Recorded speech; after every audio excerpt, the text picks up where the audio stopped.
Beruwala has been the heart of the gem trade for over 1,000 years. Joined by Nazir Abdul Wahid, the founder of Ruby Rush, descendants of the first Arab traders, we uncover the struggles, memories, and untold stories of this fascinating gem hub.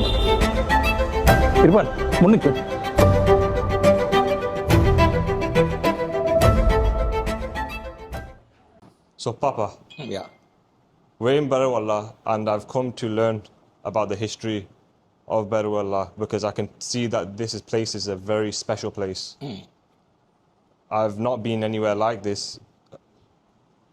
You could say Chantunburi is a little bit similar in the way the market is run on the streets, but you can see this is a very unique place in regards to how you people are from one origin, and this is the primary business that funds Beruwala and the Sri Lankan community in this location. So can you explain who you are first before we get into the history and the origin of who you are and your family, and then we can move on. Yes. I am Abdul Wahid Muhammad Nasir. And I'm a gem merchant coming from a traditional gem merchant family for generations and generations. And right now, I'm doing business as partners with my sons, and we have established gem trading, worldwide gem trading, from African countries to America to Europe and Far East countries, and also in Sri Lanka. And you can look at me as a traditional gem merchant. You previously told me that you originated from the Moors and Berbers, which are the same people you mentioned. Is that correct? Yeah, that is correct. And can you tell me about the history of these people and how they came to Sri Lanka and now, Beruwala? Right. They were interested in Asia, trading for spices, and they came to Sri Lanka on two interests. One is to make a pilgrimage to the Adam's Peak, where Prophet Adams was had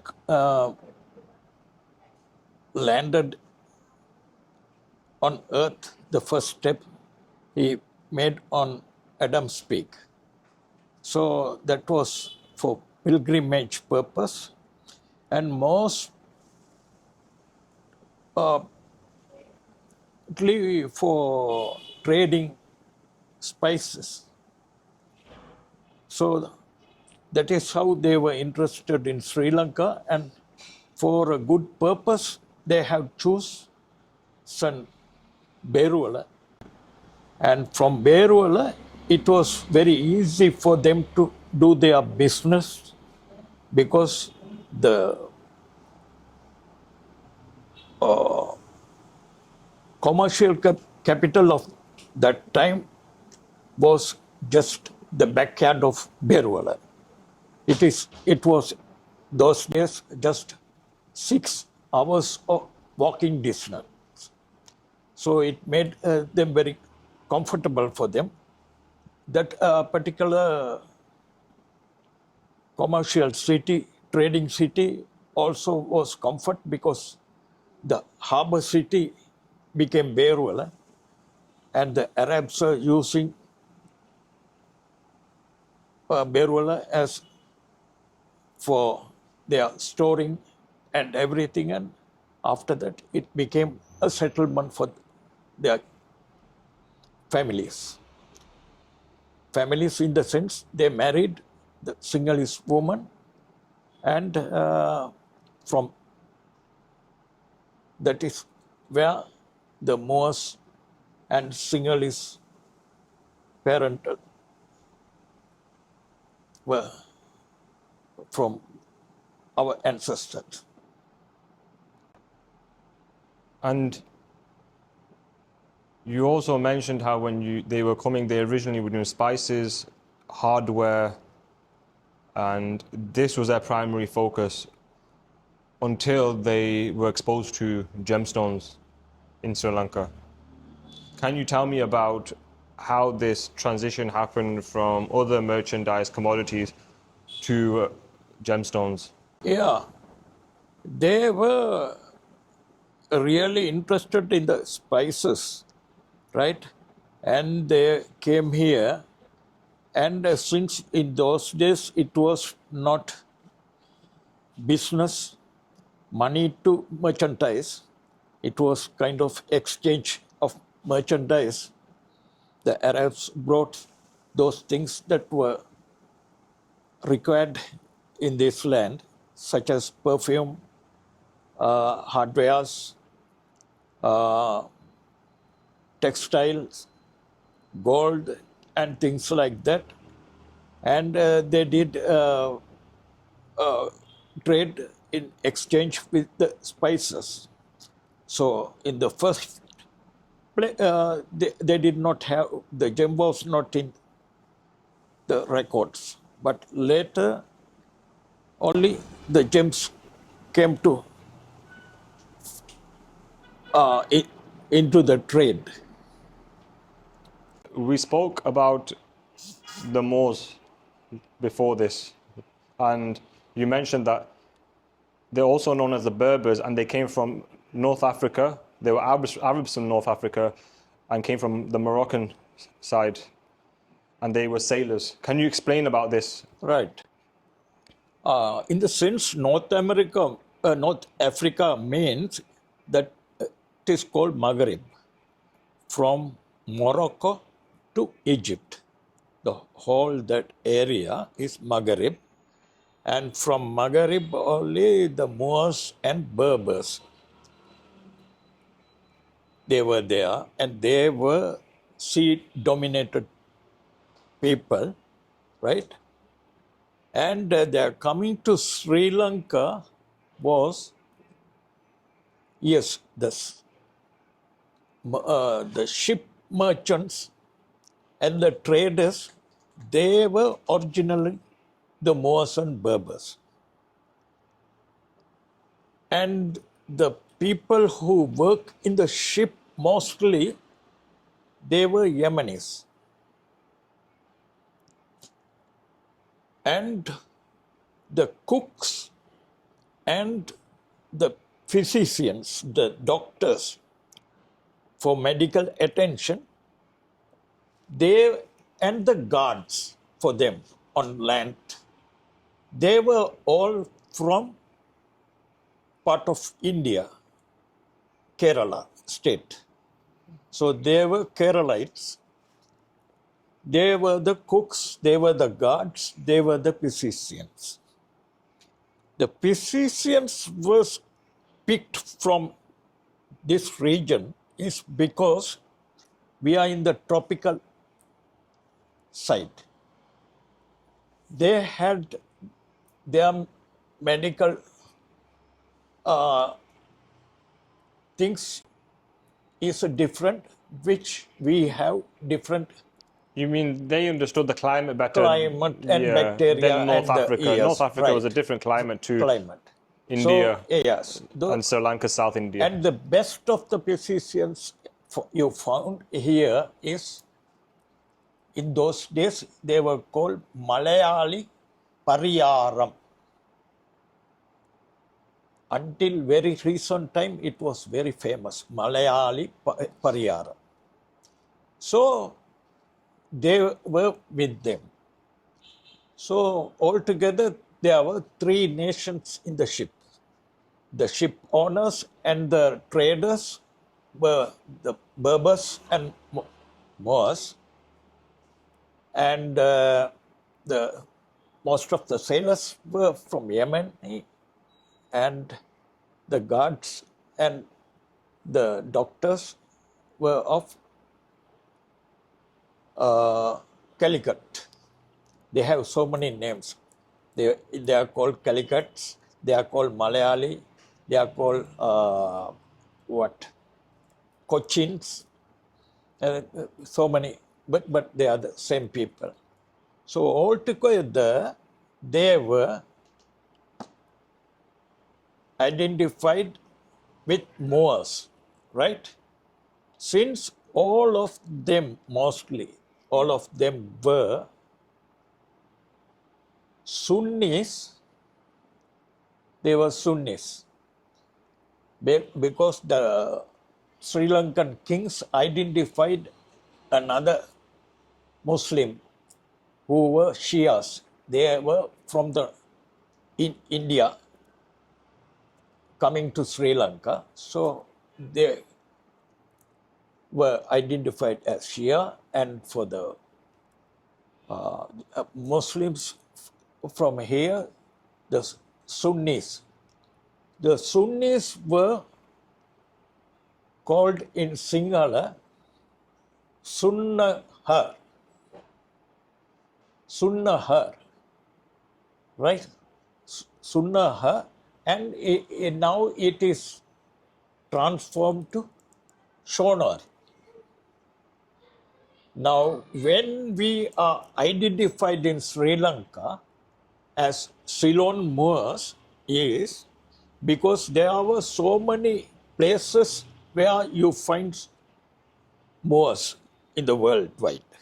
Wherever the Britishers went, they saw Moors everywhere, and also they found the Moors in Sri Lanka. So they gave an identity to us as Ceylon Moors. And today, the Ceylon Moors, they are translated wrongly Shonahar. That Shonahar is not a translation of Moors. Shonahar is Sunnahar, Sunnis. So actually we are Sunnis, Sonahar, and actually we are Moors also. Some people think the Sonahar is a translation of Moors. No, it is not like that.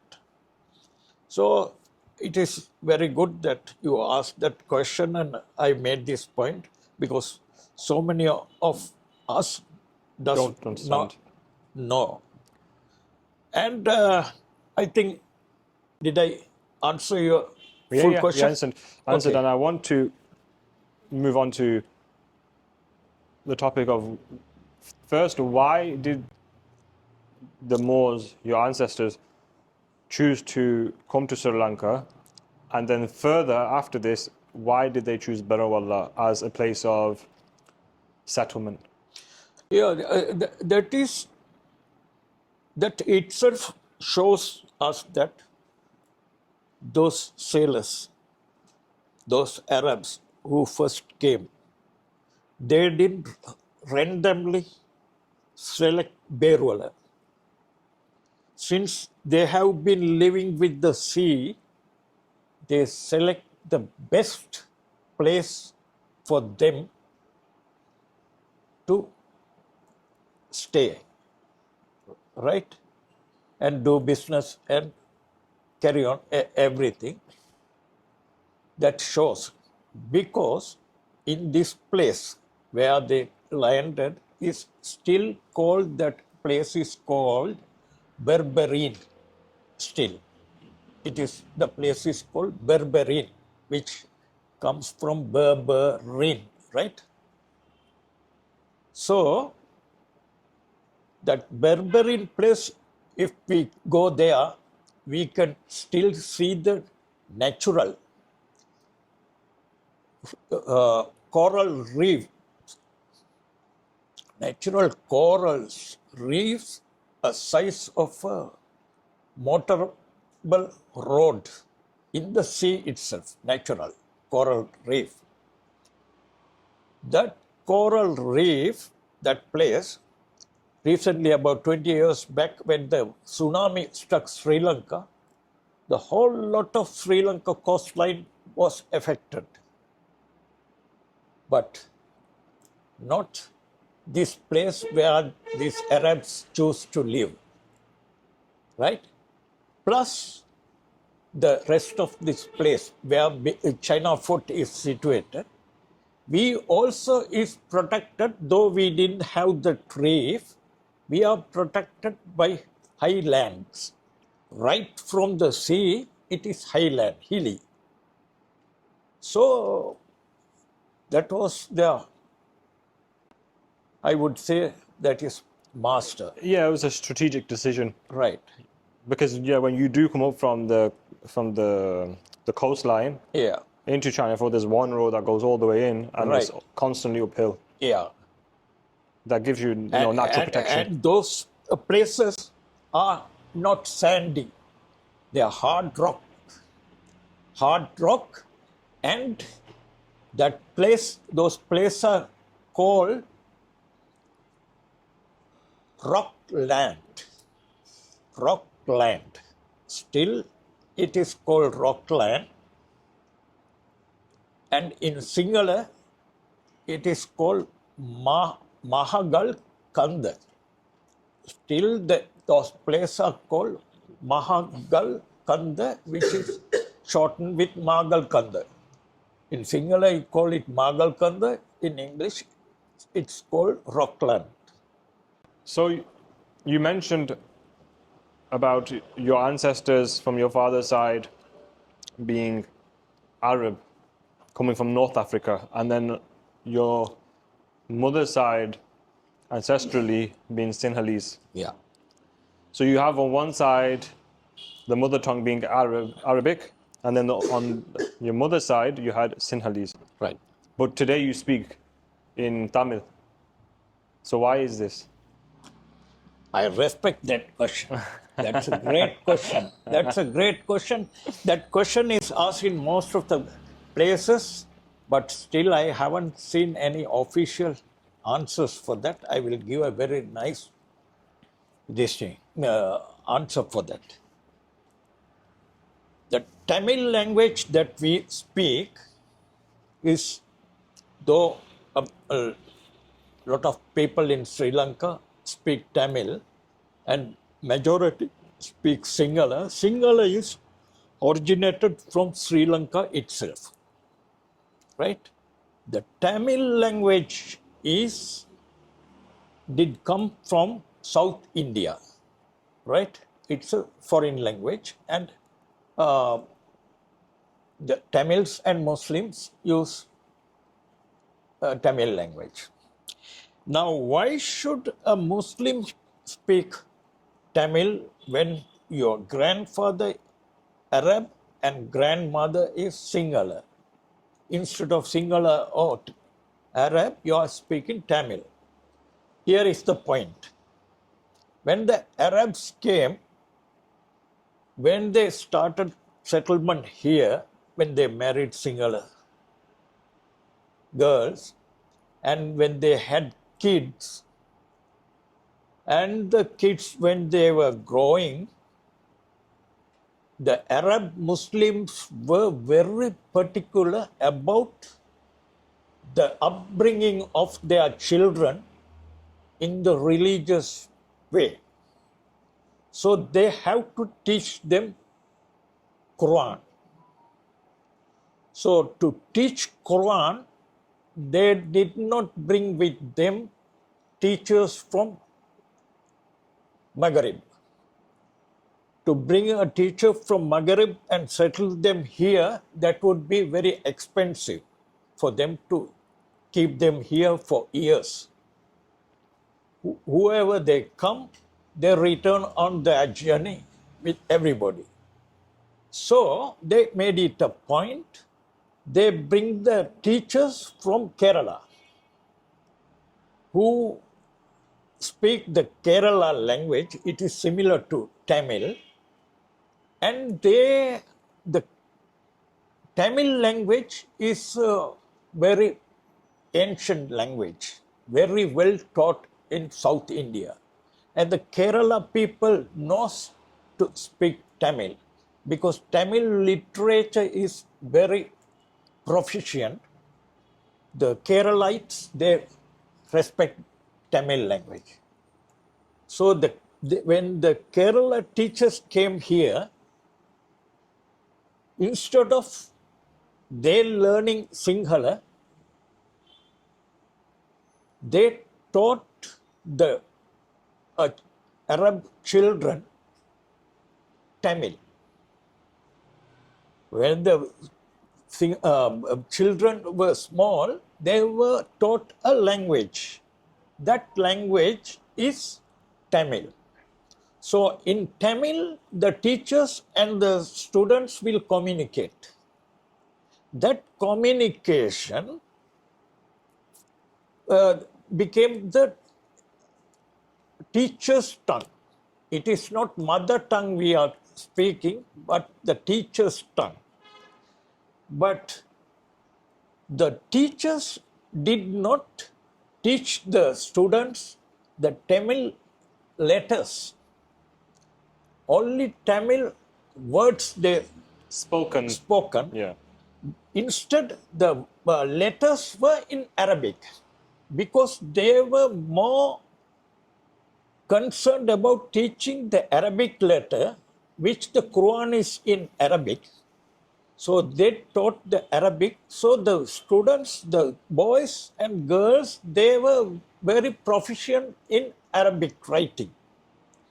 So they let them talk Tamil, but write them in Arabic.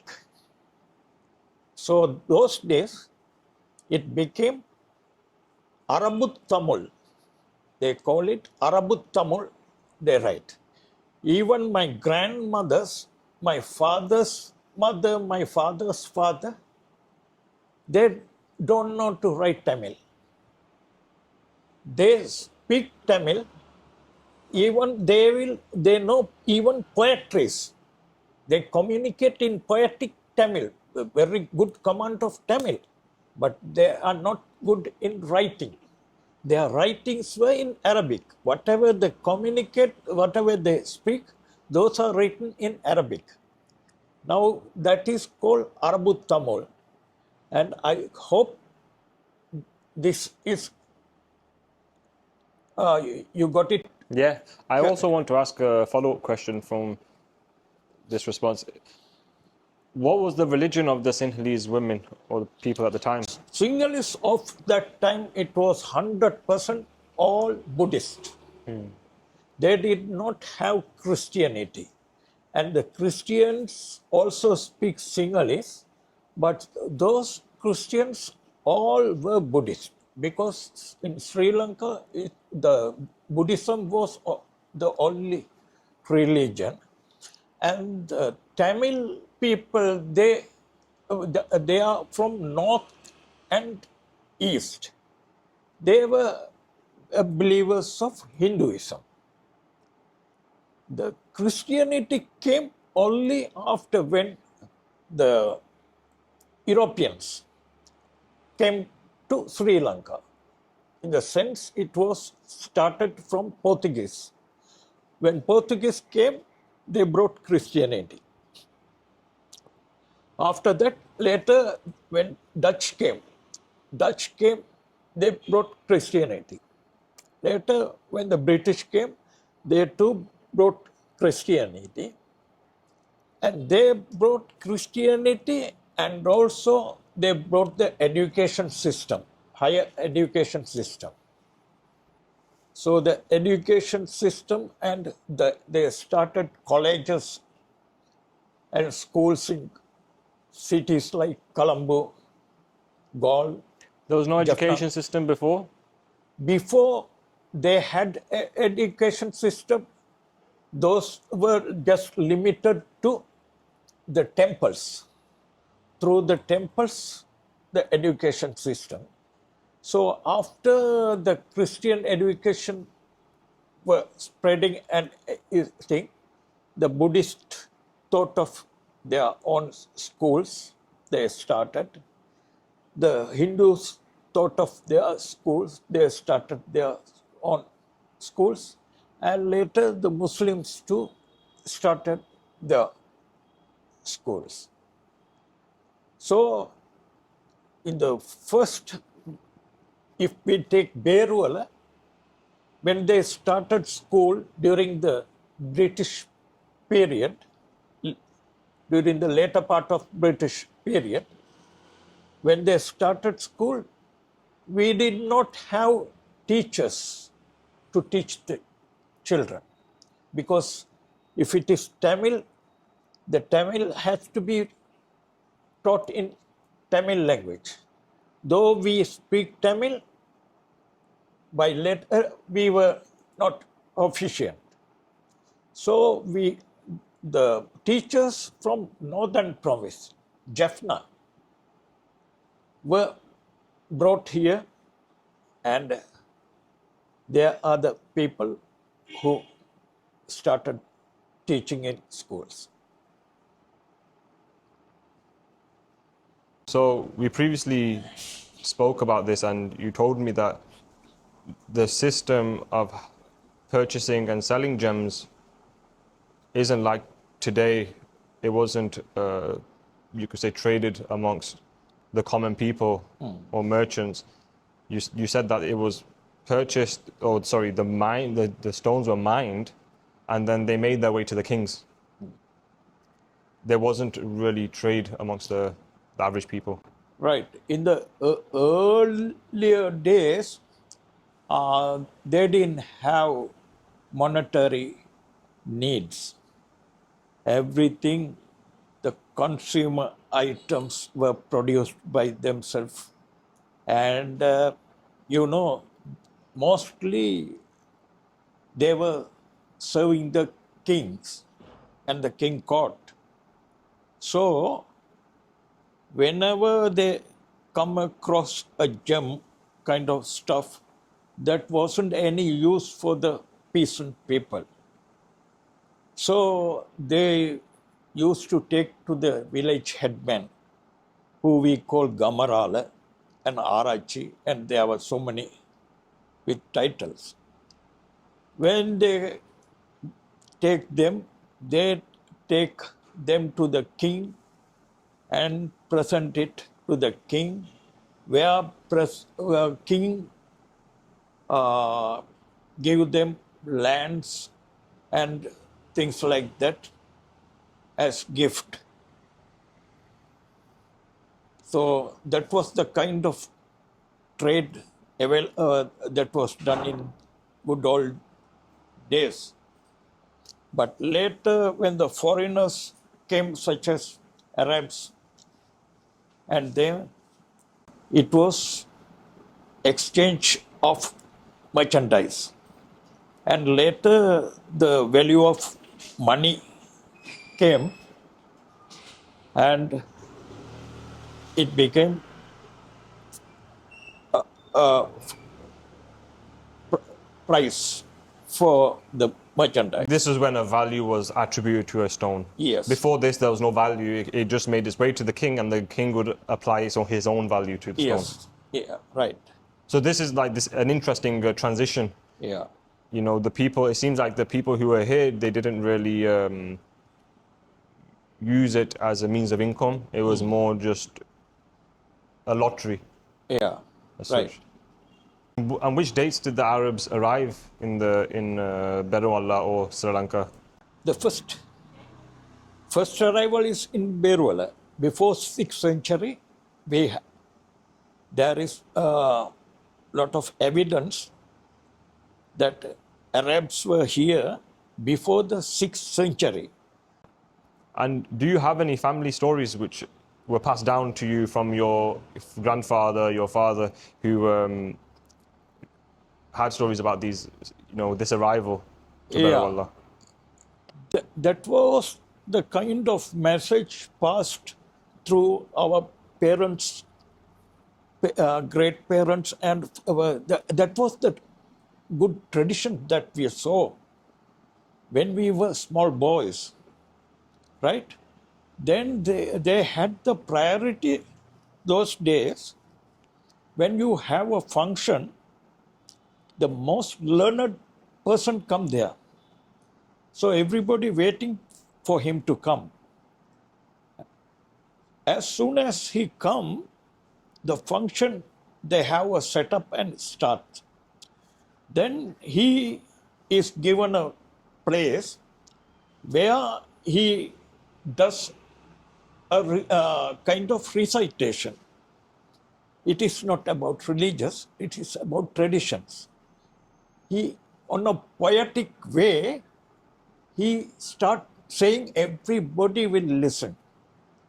Those are the poetic narrations that they bring to the people who are seated there, the stories that he got it before.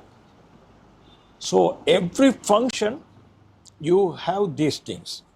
I still remember when I was small boy, everybody listening very carefully. And through those things, our grandfather, our father, our uncles, our grandmother, everybody, when they want to have a discussion, the elders start speaking and relating these things.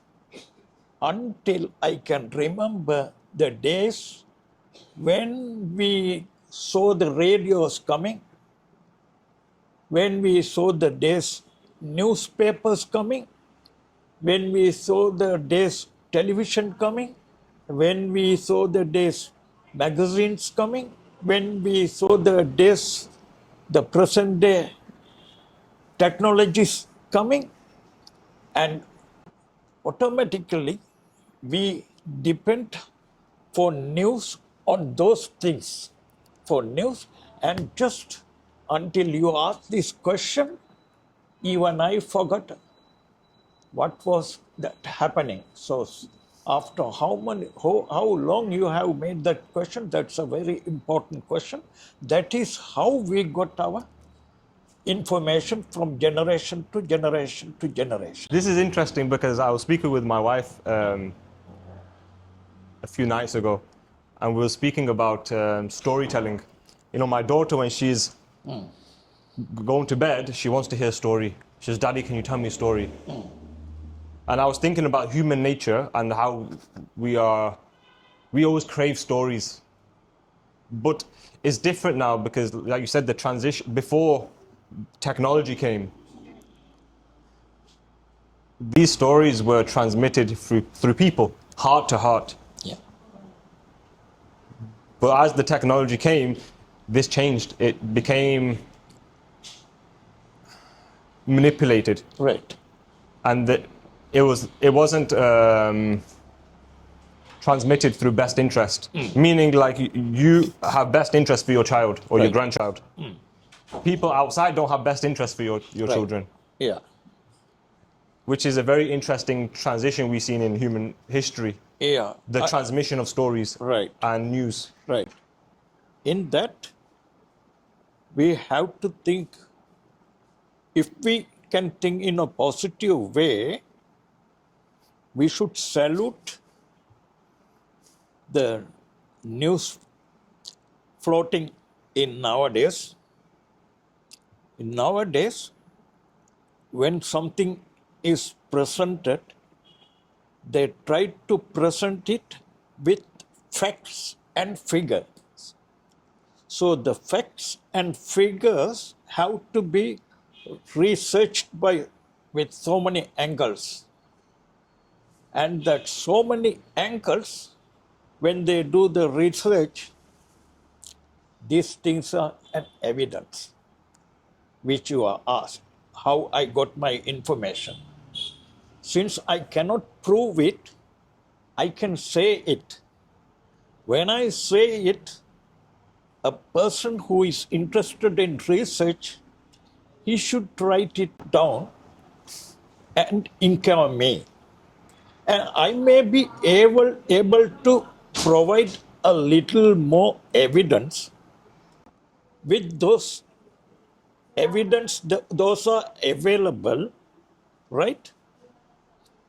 And we should visit those places and get the figures. And when we try to speak out these things, there may be a person or a team who are interested to fact find. And when they get the fact finding and they come across this, what you call the evidence, and they will try to pick some bits and pieces of those evidence and send it to carbon dating. And they will find there are so many evidence that are idling around this place about to find your good question about the Moors and Berbers arriving in Beruwala, how you are into the gem trading. Is it through them, the knowledge that you got? Everything can be fact finded in this way. That's very good. So this is a project we have to work on over the coming years, Yes. inshallah. I suggest, We have to build the narrative and then find the supporting evidence to show that what you're saying is true and supported by evidence. that is very important, because I will say I am the one person who is having a lot of narration about these things presently. The elders are gone, and since I have this information, I was waiting for someone to get into and get these things as documentation. Yeah. And when you came and met me and you told me about your interest to do a documentary about Beruwala and the gem trading, I was overwhelmed. Yes, I am ready to help you in any way on this. Even when I've been out in the market and with other people in Beruwala, I've mentioned you and mentioned what we're doing, Yeah. and they all say, "Oh, he's the best person." Thank you. They always say to me. So many people have said to me, Right. he knows the history of Beruwala. Right. And like Farhan, he was saying, Yeah. he would sit down with all the older people and he would be, Yeah. teaching them Yeah. about the history. Because I was, when I was a little boy, when I was in school, when I come for holidays, I sit with my father. Father, he used to have his team, little educated people, and they talk a lot of things, and I was interested. And even in Beruwala or Ratnapura, I was interested in listening to this. You've always been a student of history. Yeah, right. The Arabs came primarily for trade of spices and other commodities. Right. And you also mentioned Pastun Karla, which was a hub. Pastun Karla. Yes, right. Okay. Can you first tell me about cinnamon and how important this was? Because you mentioned cinnamon being the primary spice of trade. Okay. And also after this, explain to me about Pastun Karla and how important this hub was. Okay. Pastun Karla was the commercial city, the trading place. It is, just like I said, just our back door. That is between Beruwala and Ratnapura. It is around Matugama, Agalawata, we call that place. So that was very prominent in those days during the kings. Even during the king, there was one famous king in Sri Lanka, Parakrama Bhav. He was ruling from Polonnaruwa, that is north central province, right? He was ruling from there. That was a very good standard time. So even during his ruling, Pashtun Koralla was operating here. That is because the easy access to southwest part of the sea, Indian Ocean, was Beruwala. And the Arabs were in the Beruwala harbor, and they were coming for business to Pashtun Koralla. And from the central province, from the Uva province, from north central province, and sometime it may be from east, the merchandise were brought to Pashtun Koralla for trading. So that was the center of trading. And on the other side, for the Arabs, that was very easy. They were very happy about the sea harbor in Beruwala and the access to Pashtun Koralla. And when they got into the gem trade, Pashtun Koralla the Ratnapura was just a backyard of Pashtun Koralla. A few, mountain ranges and a few rivers and valleys. You cross the mountains and the valleys, you are in Ratnapura district. So the Pashtun Koralla was a God-blessed place for every traders. And also, how important was cinnamon as a primary product of trade? Cinnamon was selling like hot cakes in Arab countries and also Europe and Persia too. So these Arabs, when they take the merchandise, they straight from Sri Lanka, they go to Zanzibar, the island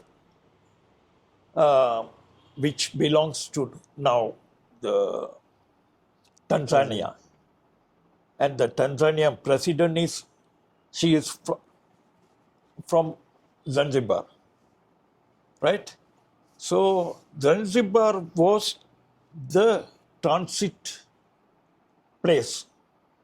From Zanzibar, they go to Africa countries, they go to Red Sea, Egypt, they go to Arabian Peninsula, and also they go to the the Persian Gulf.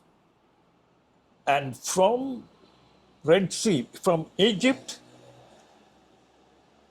at Alexandria, again it is to the Mediterranean and rest of the Europe. And which other types of products were they selling? You said hardware. What type of other commodities were they? Yeah, hardware mostly. Now Arabs, when they are coming, they are bringing with them some items like gold, like perfumes, like textile. Of course, textile they were doing with India too, no? So other countries' merchandise which were interested to Sri Lankan, they unload them here, and from Sri Lanka, whatever they are interested, they take it with them. So that was a flourishing business they were doing for a long time. for centuries and centuries and centuries until the Portuguese came with their army and invaded to parts of Sri Lanka, and they were started controlling the seas in Sri Lanka. So until that time, Arabs were doing a smooth business with Sri Lanka. When gemstones became more commonly traded amongst the average people, the merchants, and the value was associated with these gemstones, how quickly did this news travel back to your origin lands, North Africa, and how quick did the news spread and gemstones start trading to these countries? Yes, probably it was those merchants who were coming to Sri Lanka. They learn about the gems and they purchase whatever the gems that were in demand in those countries, and they purchased here and they went. Unlike today, when you have the news, there are flocks of people coming to buy because we have the airplane and we can fly at short notice. But in those days, it's not like that. For months, you have to make your journey through the sea, and it is not always, not all the time you can make the journey. There are some given time in the sea when rough seas are there, they are not making the journey. When the monsoons are there, so they have to avoid those things, and they have. So it can be just once a year the journey. So not the merchants probably they came here, not the jewelers, they came here, but these traders knew, learned the little art of the stones that was in demand over there, and they came and purchased, and maybe they that is how the business was there. And later they taught their children and relatives and their business partners who are local people, right? And they became whatever specialization in. Some people must got into the estate things like plantations. Some people might have learned the textile merchant. Some people the hardware merchant. Some people the cinnamon merchant. Some people the gem merchant. So those families might have done it for generation, and in Beruwala, after the Europeans came, only the gem merchants were stayed here. Gem merchants and the people who were doing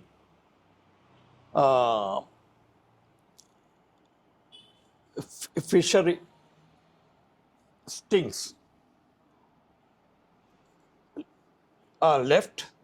The rest of the others like hardware, textile, and cinnamon and all, they might have moved to the other cities which were developed by the Europeans, like Portuguese, like Dutch, like British, wherever they built their fort, they built the cities and invited the merchants to come and start their business there. We'll get onto this in the later parts, but I wanted to ask about, you mentioned about the king. We already spoke about this, where how the king used to basically receive all the gemstones that were found before this trade started with the Arabs. And I wanted to ask, what did the king used to do with these stones?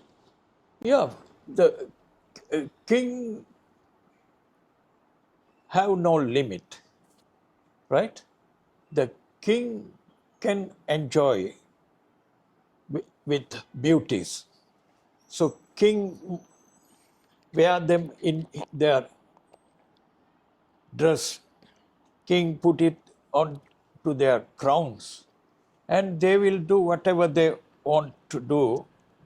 And next is when they have guests from representing other country kings, they will make a gesture of presentation, reward, Tribute. give tributes. They will tribute the gems from Sri Lanka, and Sri Lanka is famous on many sides. So you could say, fundamentally, there was a big change as well from when the Arabs entered the gem trade in the way the market was running and how,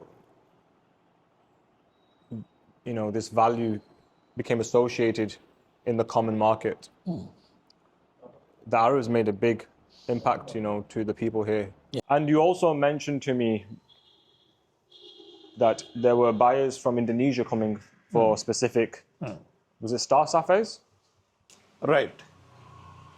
And at the same time, this was the beginning of the Indonesian gem call. For example, the 70s government led by the finance minister Enam Pereira, very able man, he introduced something called CRA, the convertible rupee account. The gem industry flourished. Central bank saw it. More and more dollars coming through the bank. I don't know how that was forgot. That we have to talk and bring something of those things. If those things happen, we will see the gem merchants more active. And also, now we should, the Sri Lankan gem industry, the whole of gem people who are involved, should think of innovational ideas. Yeah, since we are in the street, now we will see the kind of trading. We will see gem exchange on the street, right? And gem exchange in the offices. This street trading is very conveniently they done. That is how they meet the merchants. Yeah. I've seen here how people just sit on the bikes, they'll sit here, and this is their office. At present, there is a talk among the gem trading that business is not so well. Even the gem fairs all around, even Hong Kong Gem Fair, Bangkok, and Dubai and Germany, wherever, it is not the same these days. But somewhat you can see what it is here. That speaks. The words are on the wall. So I went there, I'm a graduate gemologist. So from then onwards, I'm working in EGL. And they teach you to use these machineries as Yes, well? they do. They did not give us a practical lesson, just theory overall. So we learned it in experience only by learning, working and learning. Yeah. So they do give us a brief explanation of what these machineries are, what kind of testings we can do, and the amount of data we can collect.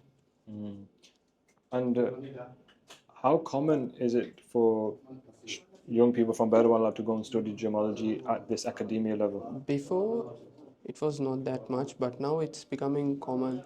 A lot of people are studying and then coming to the business.